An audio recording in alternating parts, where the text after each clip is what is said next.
John Swinney has boasted about the SNP fighting for justice for victims of the scandal before it hit the headlines, but a concerned victim detailed how they were ignored by two senior NAT figures.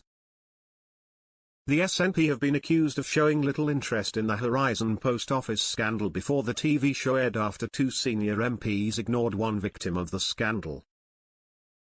Deidre Brock and Ian Blackford failed to respond to one of those represented in the court battle against the post office, as dramatized in the ITV drama, Mr. Bate vs. the Post Office.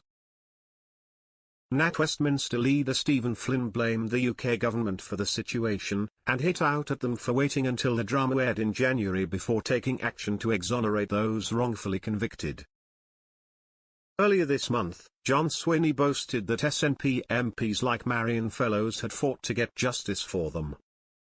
A tweet from the party's official account read, "Years before it hit the headlines, SNP MP Marion Fellows was fighting for justice for sub-postmasters and mistresses whose lives were devastated by the Post Office Horizon scandal.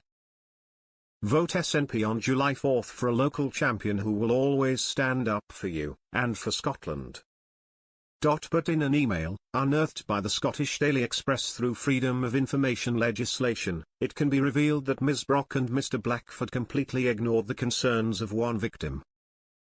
They emailed then First Minister Nicola Sturgeon on January 23, 2020 about the situation.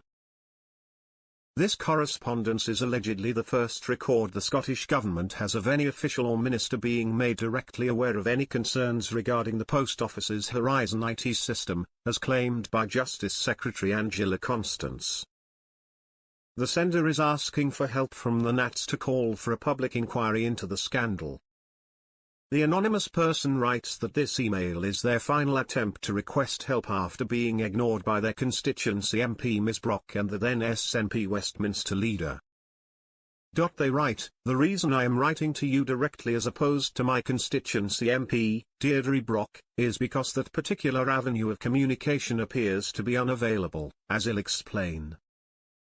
I approached Ms. Brock initially at her surgery, Leith North, after she had unseated the Labour MP Mark Lazarowice.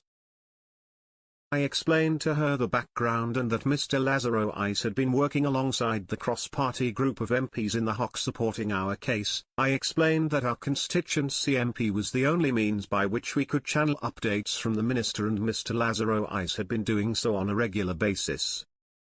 I asked if she would be willing to continue that support under the SNP banner. She told me to leave the portfolio I had brought along, saying she would contact me directly. She never ever did. 4 subsequent emails went without reply or even acknowledgement. More recently our barristers, VlCTlM, requested that we again contact our MP to alert them to the fact that POL were spending tens of millions of taxpayers' money defending their case. Government being the single shareholder, we were requested to ask our MP if they are aware of the fact, and if so, what were their thoughts on the matter. Having given up on Ms. Brock, I decided to write to Ian Blackford directly, which I did. Twice. Again, not so much as an acknowledgement. They later go on to explain that they are a fervent supporter of the SNP and Scottish independence all of my adult life.